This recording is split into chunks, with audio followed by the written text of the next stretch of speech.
to determine the people who will go into any commission, not only the electoral commission. I think that is totally misleading. There is already a committee which deals with that. There is a committee of parliament already, National Assembly, which deals with selection.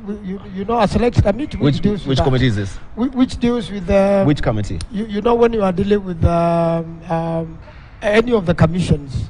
There is always, first of all, it is the Committee of Justice and Constitutional Affairs, Manzo, which deals with the Iebc in particular. Please stop embarrassing yourself, Manzo. No, Allow me to help you. This Allow is me not, to help you because but I did this process. Parliamentary Service Commission. Listen. It can never be. Listen, Manzo. Yes. Let me help you. You're my friend. Can a commission determine another You are commission? my friend. Listen, Yes. This is what happens. The drafting isn't as spectacular as is expected. So the wording that is used is that Parliament shall invite, nominees to the panel from the following agencies. There are two representatives from religious groups. There's a representative from LSK, and therefore we wrote to LSK and say, please send us. There's a representative from, I don't know which other, one of these, either Iebc or one of these professional bodies. So we wrote to them, you know, as Parliamentary Service Commission. It is not, it is the drafting, I've said the drafting is not as spectacular. For example, I can tell him, when it comes to nomination of commissioners to SRC, the drafting is elaborate. It clearly specifies that Senate shall nominate, and therefore how we've done it in the Senate is that the Senate Budget and Finance Committee nominates a representative. National Assembly also has a slot, and therefore Parliament ends up sending two nominees. But in the Iebc Act, it just says Parliament, and therefore that's why I've told him, when it says Parliament, there are two ways of doing it. Either of the houses, either us as the leadership of PSC can send it to the houses for consideration, so that it goes the route that Dan Manzo is trying to propose, but not the route of any of the parliamentary committee. It is actually the leadership of both sides that they sit down and agree, or we as a commission can undertake that particular task.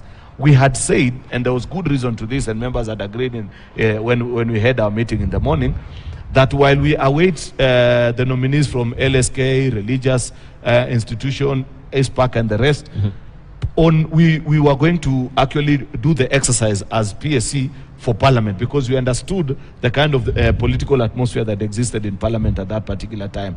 Unfortunately, like I have narrated, and I have told you, I don't lie. I speak the truth and nothing but the truth. Confirm this with your representative in PSC, the Honorable Ben Momanyi, if what I'm saying is true or not true. Phone calls came in over lunch hour, and these people changed their position and said, no. Let us write to John Buddy and Amos Kimunya to give us their proposals for the selection panel, and that is what happened. So eventually, they gave us two nominees from both sides of the house, and together we put it up together as a team and forwarded it to the president, because it's the president who gazettes who nominates the selection panel.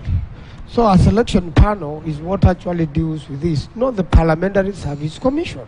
And that's where things went wrong. Parliamentary Service Commission has specific mandate to deal with the matters relating to the interests. Yes, it's the wrong body. The Parliamentary Service Commission, so even under its act, so what exactly is your argument? My point is this. I was just buttressing Maura's point, that the process that led to the naming of these 4 opaque commissioners was actually mad with political interference, and that's why even in undertaking their responsibility. The question will be to you, Aaron Cheriot, because I think we had this conversation even prior to 2017 general election, and you had a joint committee from was it the National Assembly, also from the Senate, so that we had 8 parliamentarians. Was it 8 or 7? I think 9 from each house. Yeah, 9 from each houses. Yeah. And what was on the table was that even from that particular constitution of the parliamentarian, that if you have political interest, we'll have, you know, sort of an equilibrium coming from both sides of the divide. If it was then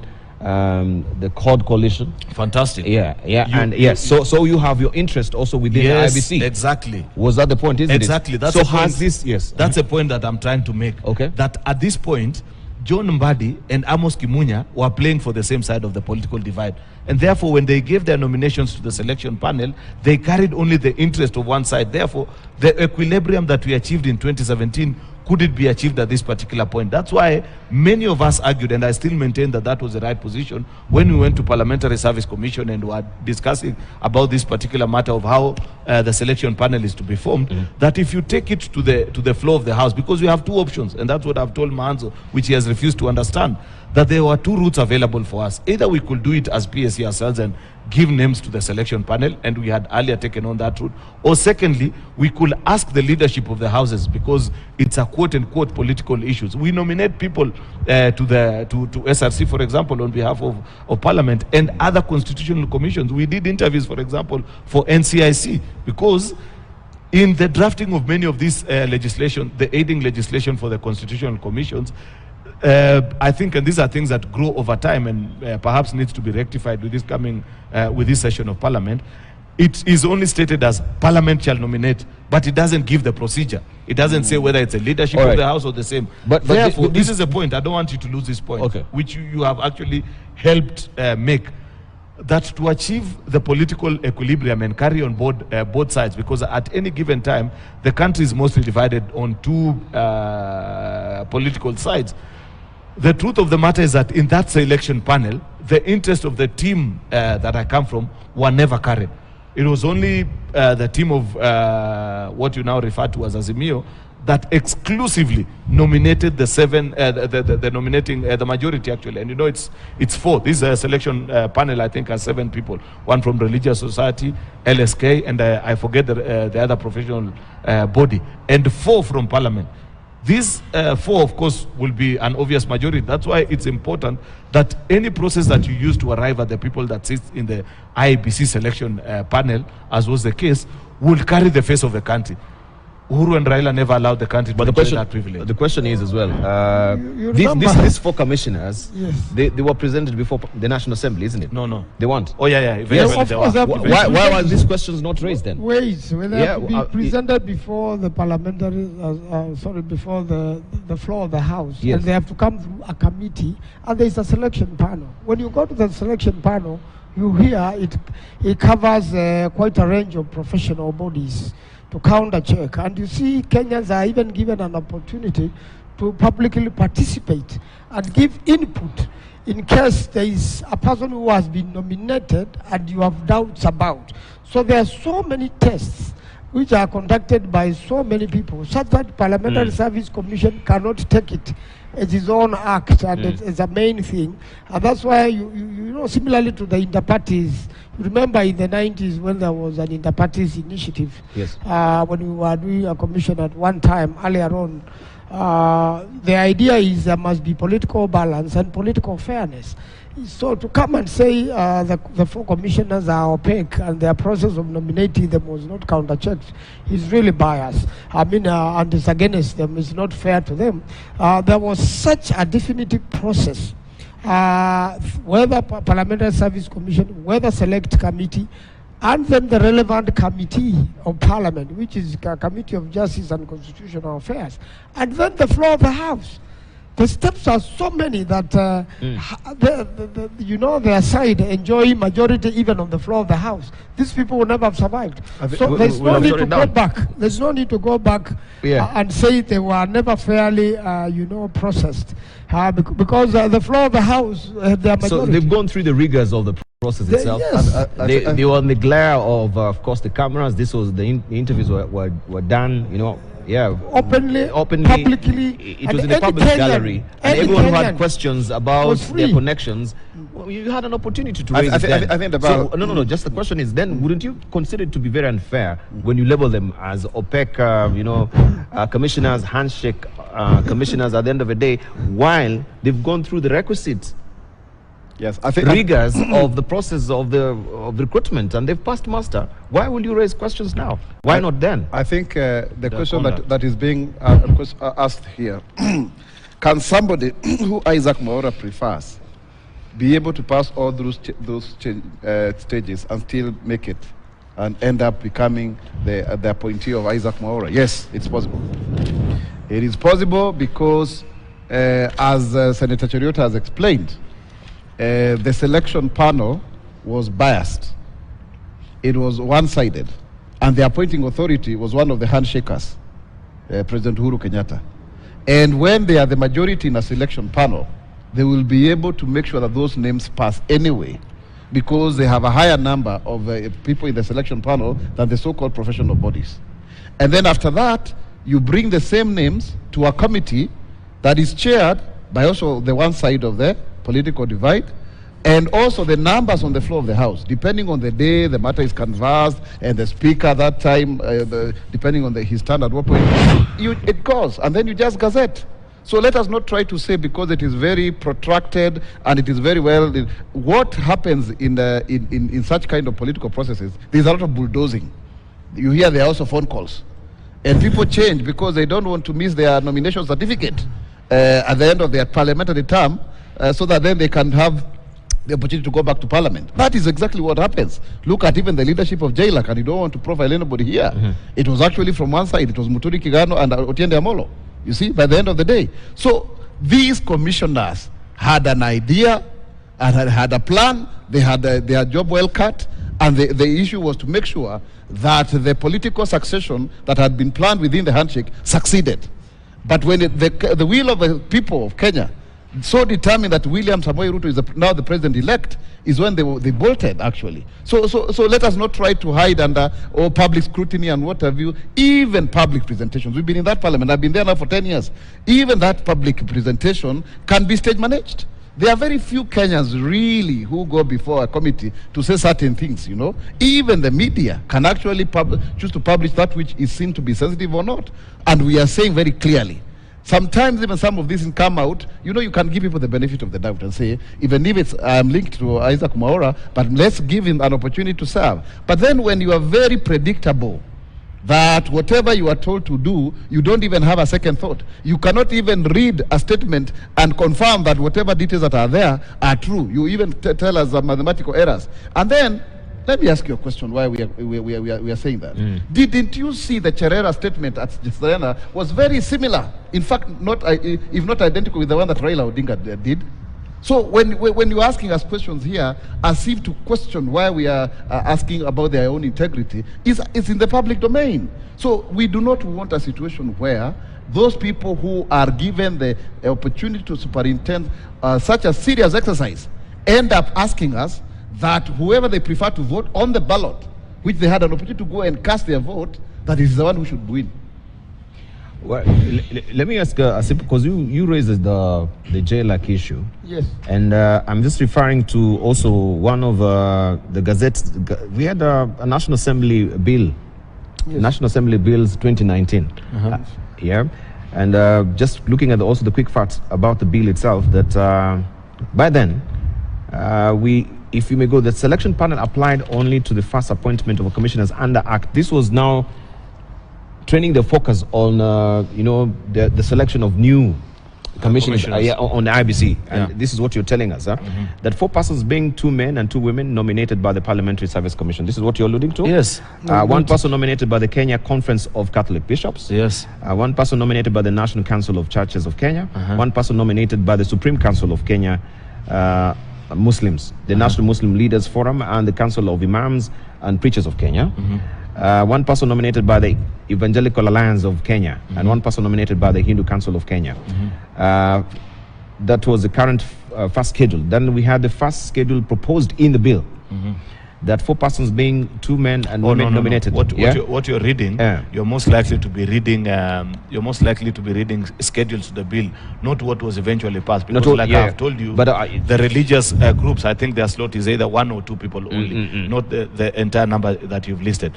But I've told you, Parliamentary Service Commission clearly nominates 4 people. It says here that the respective nominating bodies submit names of the nominees to the Parliamentary Service Commission for transmission to the president for appointment. Yes, either we do it directly or we ask the leadership of the House. And I've explained to you why we thought at that time asking Amos Kimunya and James Mbadi to give you names separately was counterproductive because they were batting for the same side of the political divide at that time.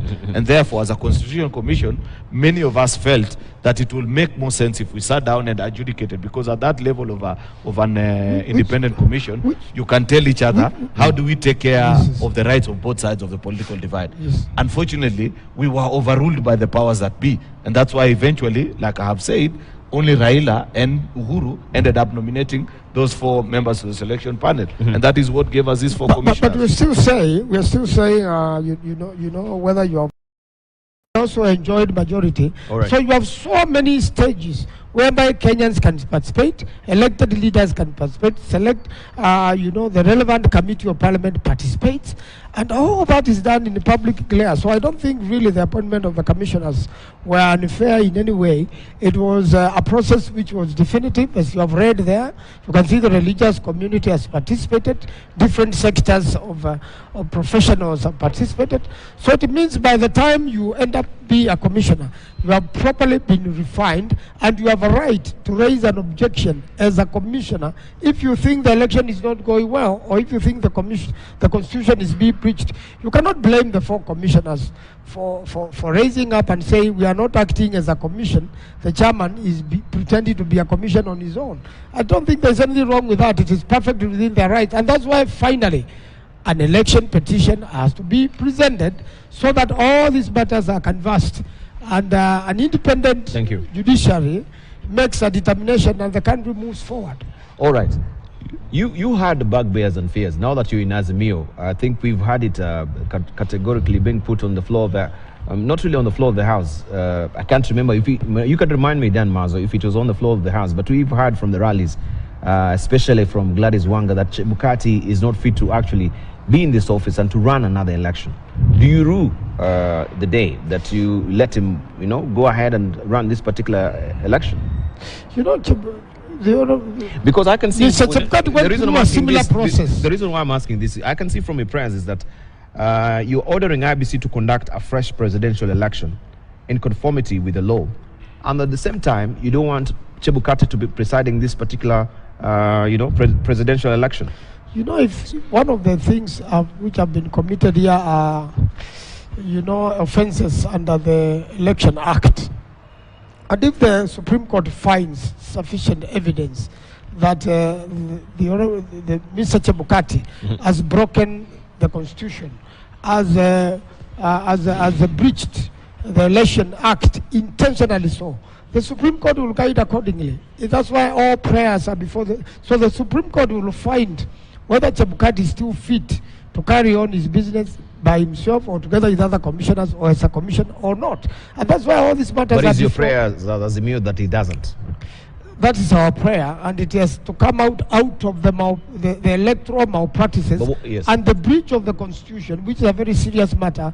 And if you have fraudulently, knowingly, played around with the numbers and breached the Election Act, Election Offences Act, it means you have committed an offense, and at that particular moment you are at the mercy of the Supreme Court. Educate me. If you go full steam ahead with these prayers, we have Aaron Cheriot. You are now a senator-elect. We have you, the senator-elect of Makueni as well, senator-elect Kericho as it is. You've not been sworn in. Well, a lot of malpractices were committed. Where? Part of it is in Kericho, where he was and where he made sure we did not have, people to oversight our election. Were we supposed to put agents for you? But you can make sure my agent does not appear. Let him finish. That's not a very fair statement. Yes, but I'm saying because he said in Kericho we have are a political party to have their agents in place. And Joe Kindongo has put it very well in the 2017 ruling that you have to throw your weight. If you do not bring your agents to a polling station and then you blame your competitor, I mean, it's very dishonest. What if you send your agents and they are sent away? We are not the IBC. By Cheriot. No. You can't help this disorganized lot that is. So the question I was asking is it also us who asked you to send goons to National Tallying Center instead of sending young, brilliant people who could help verify Form 34As? Because for the first 3 days, These people were just looking for two things, a laptop and Davis Chirchir. For 3 days, anything that they saw, is that a laptop? You know, honestly, my goodness, you guys also must have got to be fair to Raila Odinga. That old man has tried, but he keeps on being let down by people like you. So you know, on that day, Gladys was here and she claimed that her laptop was captured at Iebc by one Charity Ngilu. In fact, you know why? Yeah. Because these guys came with a mentality that there's somebody who can walk in with a laptop and he'll be able to change figure. You know, some weird theories that only a mad person can believe. But how do you hack system? You use a laptop. Yeah. So is that one also? Even if you wanted to hack, do you come and hack on site? Honestly, what's wrong with these guys?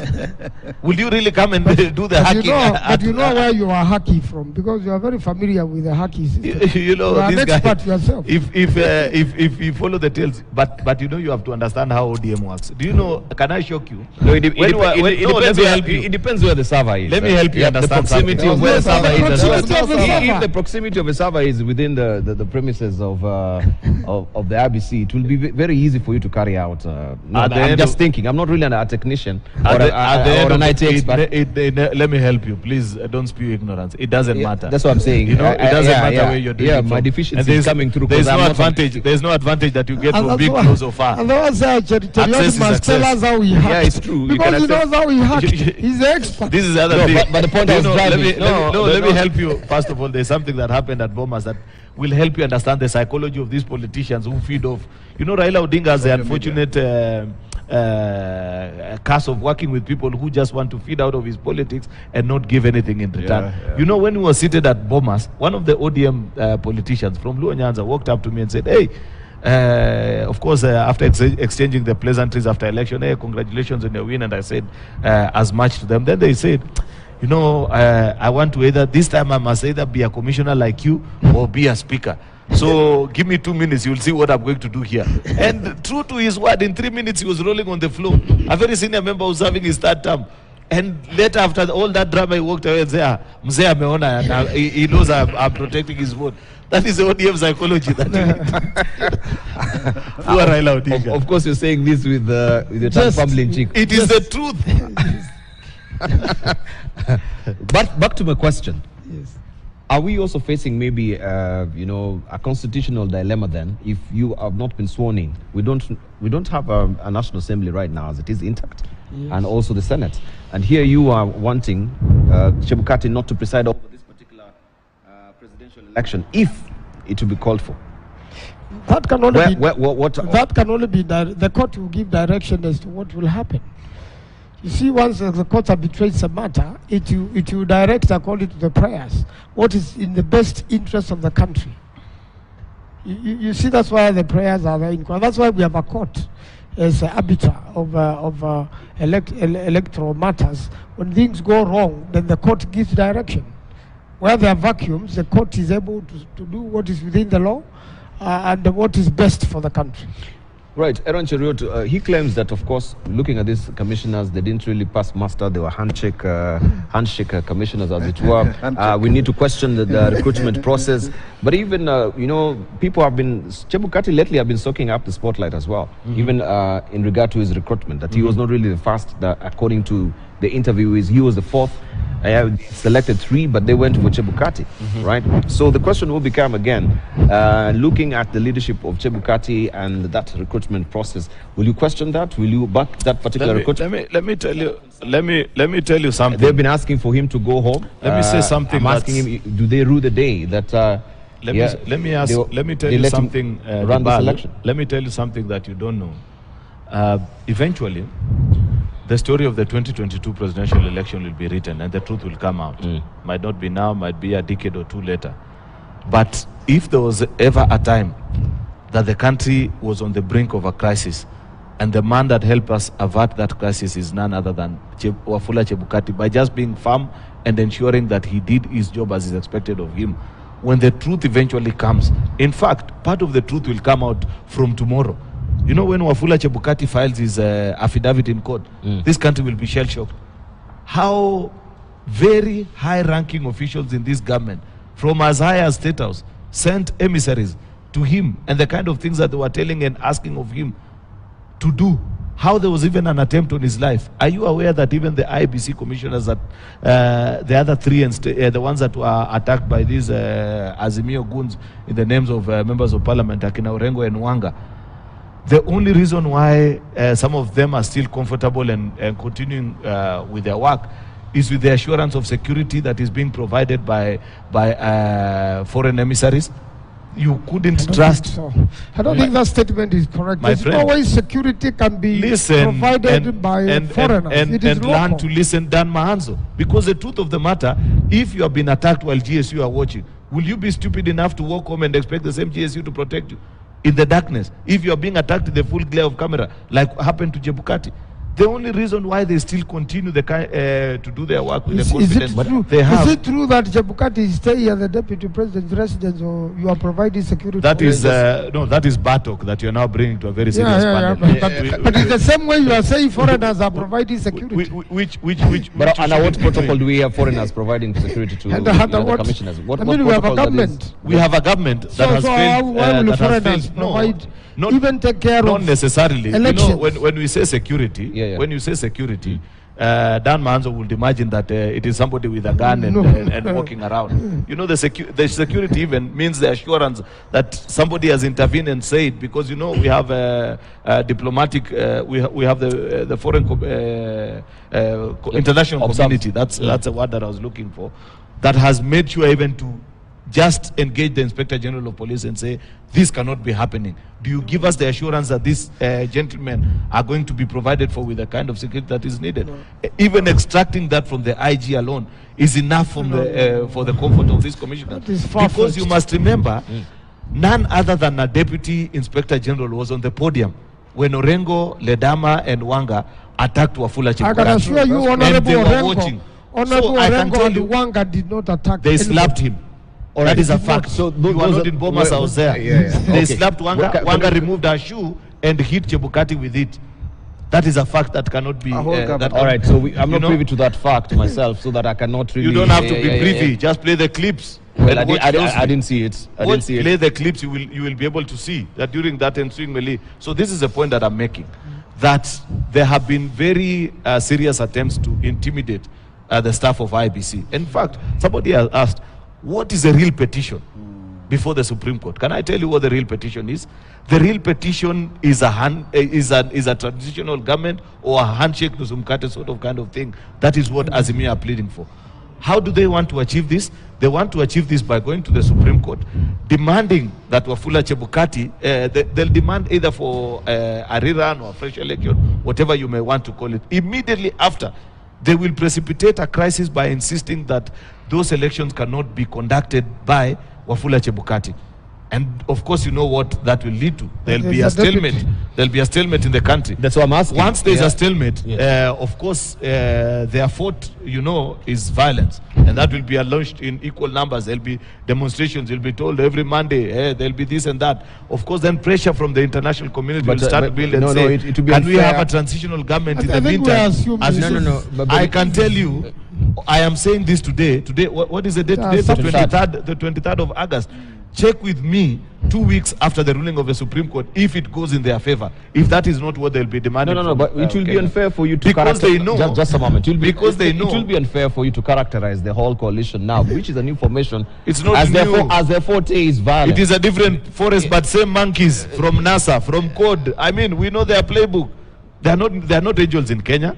But Orengo actually let out part of the secret yesterday when he said that even when they extract a ruling ordering for fresh elections, they will not go to the elections with Wafula Chebukati as a chair. You were on you have been on this forum before and said that wise men, they change their minds. Yes. So you don't think now that actually they in Azimio they've changed their mind? You can't actually characterize them. That violence is what is going to be also. But I can tell you, if their leaders are beating up IEBC commissioners in full glare of the camera, what have they changed? What have they changed? What more can... In fact, the people that I must congratulate this time are the Azimio supporters. They have left violence to the leaders. You know, for many times you have been speaking and telling them, if Dan Mahanzo wants you people of Makueni to demonstrate for the presidential election, tell him to bring his children to be on the forefront, not you, the children of peasants. And you know now, this time, that can never happen in Makueni.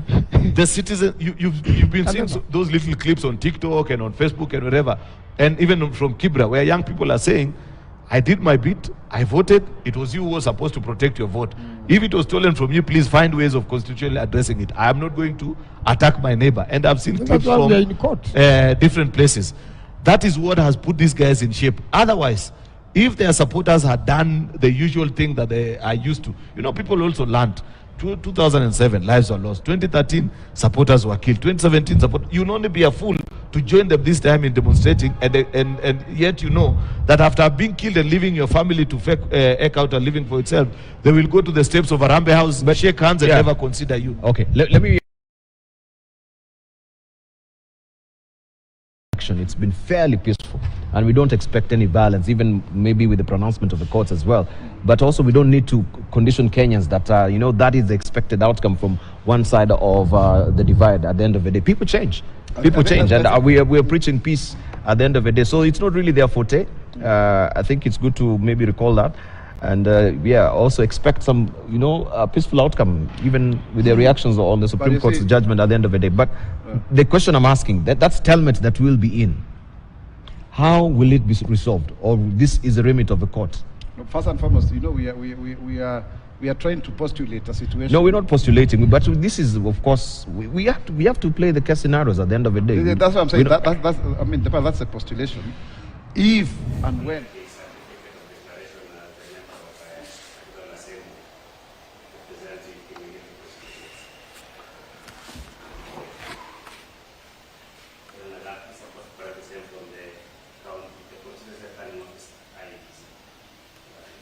So it's getting it from the constituency returning officer? Yes, we will find out where he is, probably in Goma or I'm told in Kimilé.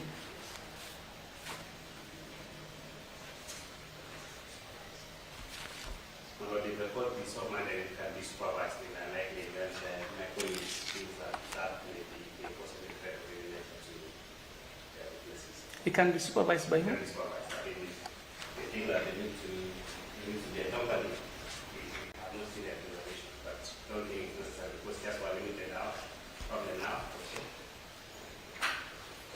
Of course, that it's necessary that you should be able to do freely to ensure that it's right to privacy and that because that is not very. Yes, Mr. Kipro. The Russian Federation was to have petition. It's a fair application that correctly.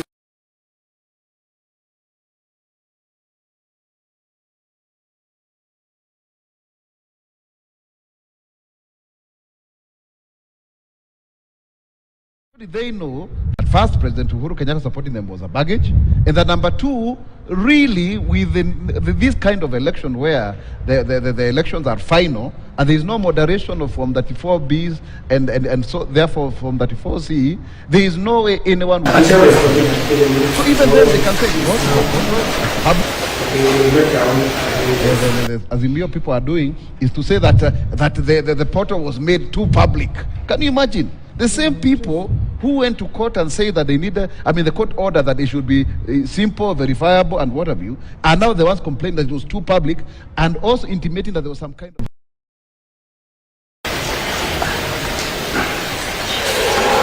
I'm just wondering, must parties ask for court rulings to be given?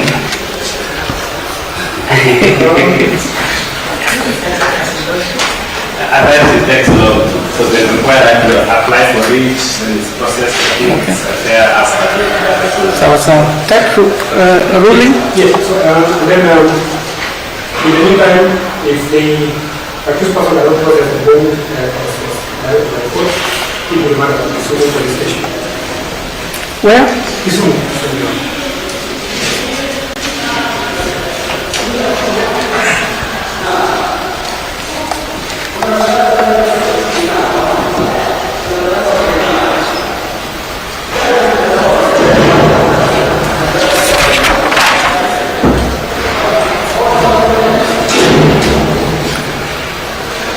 Machete, you want to say something? Yes, I have a separate application. Maybe you can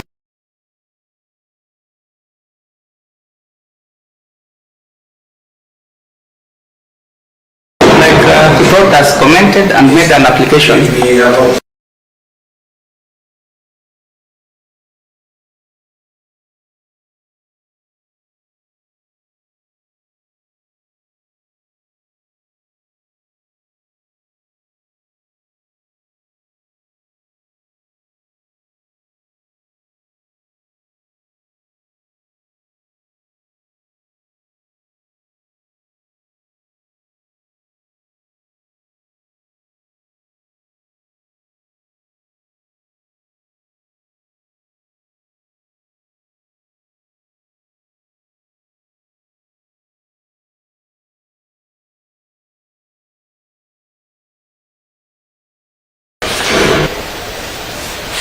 Because of the directive of the court, I will not mention the name.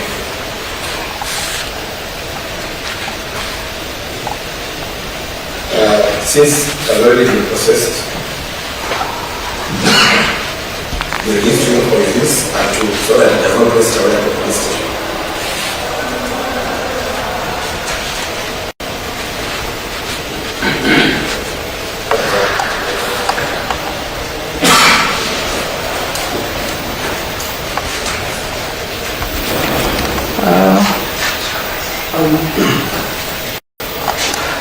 I think I would want Mr. to begin if he has anything about what they said and what you say about Matete's request. I'll have my colleague To allow, all interested Kenyans who have evidence in one way or another that something was not right to go to the Supreme Court and get the records set right. Secondly, these elections are cast, the vote is cast by about 14 million Kenyans. It is almost 50-50. And there's something we have not addressed as a nation. I think we should think forward to address. And one of it is what happens in future. What is this story of winner take it all? It has not been addressed. And when one becomes president, should you then not find a way of carrying the whole country along? And I think that's where, unfortunately, President Uhuru was misunderstood in a big way. The requirement of the Constitution is that whoever becomes president unites the country for the benefit of the country and for the benefit of everybody who did not vote, who voted in one way or another. So I believe with all these pending issues, it is only fair for all the parties who have gone to court, including Azimio, to be given their fair chance in court to argue their case. And a fair, judicial system comes up with a determination which is in the best interest of the country. And I believe if we do that, we'll avoid these character assassinations. We'll avoid this idea of saying Wanga attacked men. I mean, a lady who's just become governor, Senator Orengo, with all his legal experience. In just a moment. So we have one of the grounds that Raila is putting out, that the no quorum as 4 Iebc commissioners rejected the results. Chebukati went to full steam ahead to read the results, not in concert with the other 4 commissioners. You've always now whipped up that particular part of the Constitution that he is the presidential returning officer, as it were. But this is one of the grounds that you're putting as one of the issues that is critical in determining, of course, the way forward with this particular election at the end of the day. My question to you is, you think the 3 was a majority or the 4 is a majority, Aaron Cheriot? There's no constitutional or logical provision, either by statute or any other means, that the commissioners of Iebc go and have a referendum on the votes of Kenyan people to determine who the eventual winner is. I think the law is quite clear. This is confounded actually by the ruling of 2017 that the polling station is actually the final tallying point of a presidential election. What the final declaration point, what is expected of Chebukati and Iebc is simply to do a clerk's job, which is to do a math of 46,229 forms, which it looks bulky, but at the end of the day, by the way, Wafula Chebukati's job can be done even by a brilliant standard 2 kid, which is to put maths together and just add, because it's this station 400, 300 there, 200 in the other one, 700 in this particular station. It's only that it's a bulky job, but at the end of the day, the decision is already done once it's declared at the polling station. Therefore, this issue about the declaration that needed to have been made at Bomas is neither here nor there. There is no provision that the IEBC commissioners are supposed. Otherwise, if that was to be the case, then ideally what Azimio are claiming is that there was supposed to be an interview of the presidential candidates by the 7 commissioners, and they take a vote, and whoever they pick seemingly is the president. You must remember, and this is something that Mwaura raised, that even in the conduct of these 4 commissioners is completely suspect. You must remember that they announced 256 out of 291 polling constituencies, themselves, the entire 7 commissioners. It's only in the final, the eventual, I think, 36 that were remaining or something close to that, that they were later informed that they had stormed out of Bomas and gone on.